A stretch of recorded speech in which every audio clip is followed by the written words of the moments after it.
अगली खबर सीकर से है। सीकर से अयोध्या के लिए आस्था ट्रेन रवाना कर दी गई।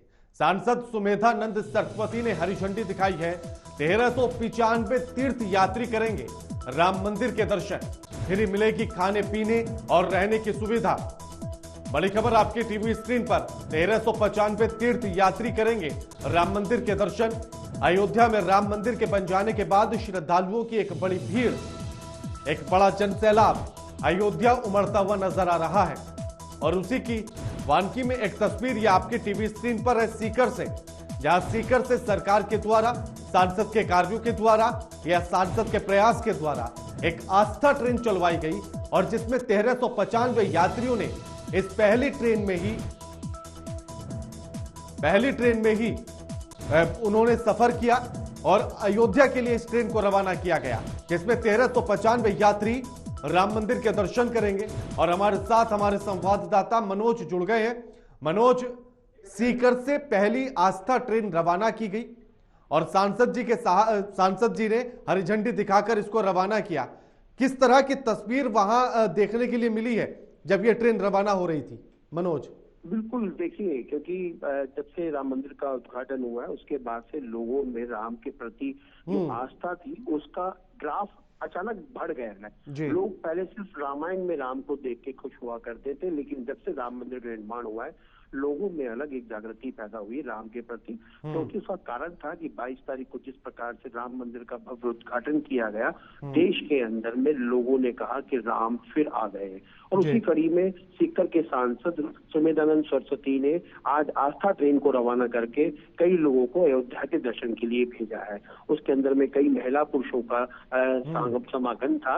कुछ बच्चे भी साथ में गए जहाँ राम के दर्शन करेंगे छोटे राम लला के। तो निश्चित तौर पर रेलवे के द्वारा और देश के प्रधानमंत्री नरेंद्र मोदी के द्वारा चलाई जा रही आस्था ट्रेन अब सीकर से रवाना हुई है। और ये ट्रेन जो है राजस्थान ही नहीं बल्कि देश के कई हिस्सों में अलग अलग जगह से अयोध्या के लिए रवाना की जाएगी। और उसी कड़ी के अंदर में, क्योंकि एक प्रोजेक्ट था, ये पायलट प्रोजेक्ट था जिसमें ट्रेनों को राजस्थान के कई हिस्सों से रवाना करना था और उसी कड़ी में इसको सीकर से रवाना किया गया है। मनोज, आखिर मनोज, सीकर से लेकर अयोध्या तक पहुंचने के लिए ट्रेन का क्या कुछ किराया होगा? और जो बताया जा रहा है कि रहने खाने पीने की सारी व्यवस्थाएं ट्रेन के भीतर मिलेंगी, तो क्या ये उस किराए में इंक्लूड है या सरकार के द्वारा फ्री है, रेलवे के द्वारा फ्री है?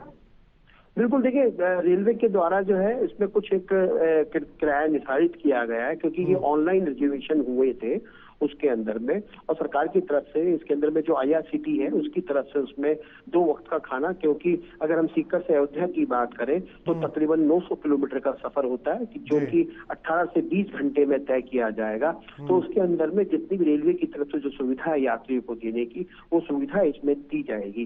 तो निश्चित तौर पर देखा जाए तो खाने पीने का पूरा ध्यान रखा गया है। यात्रियों के साथ में डॉक्टर की भी एक टीम रखी गई है कि अगर किसी यात्री को किसी प्रकार की कोई प्रॉब्लम होती है तो वो ट्रेन में ही उसका इलाज करवाया जाए। और क्योंकि IRCTC जो है अच्छी सुविधाओं के लिए भारत में जाना जाता है, तो IRCTC ने वहां डॉक्टर की और साथ में कई आयुर्वेदिक और होम्योपैथिक के डॉक्टरों की टीम गठित की गई है।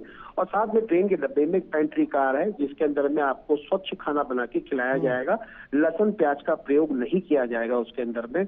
और जो यात्री है उनको सात्विक भोजन परोसा जाएगा। बिल्कुल मनोज, क्या रेलवे के द्वारा ये भी अभी डेटा दिया गया कि आखिर इस ट्रेन में जो 3595 यात्री जा रहे हैं उनमें बुजुर्गों की संख्या कितनी है, नौजवानों की कितनी है? क्या ये कोई डेटा दिया गया अभी तक? नहीं, बिल्कुल, रेलवे के उत्तर पश्चिम रेलवे के हमारे अधिकारियों से बात हुई है तो उन्होंने कहा है कि हम आज शाम तक ये डाटा भी क्लियर कर देंगे कि इसमें कितने पुरुष और कितनी महिलाएं हैं, कितनी उम्र के पुरुष और कितनी उम्र की महिलाएं इसमें यात्रा कर रही है। क्योंकि प्रत्येक डब्बे के अंदर में 2 सिक्योरिटी गार्ड दिए गए हैं जिससे कि बुजुर्गों को उतरने चढ़ने में कोई तकलीफ ना हो। तो निश्चित तौर पर डॉक्टर जो रेलवे के अधिकारी है, कर्मचारी है, उनकी तरफ से तकरीबन कुछ देर के बाद में डाटा भी आ जाएगा कितने यात्रियों ने सफर किया है।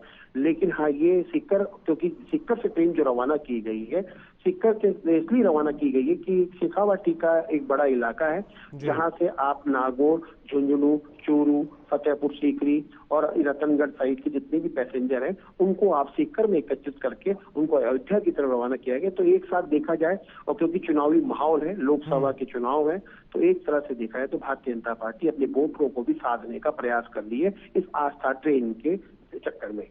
बिल्कुल, शुक्रिया मनोज आपका हमारे साथ ये तमाम बातचीत करने के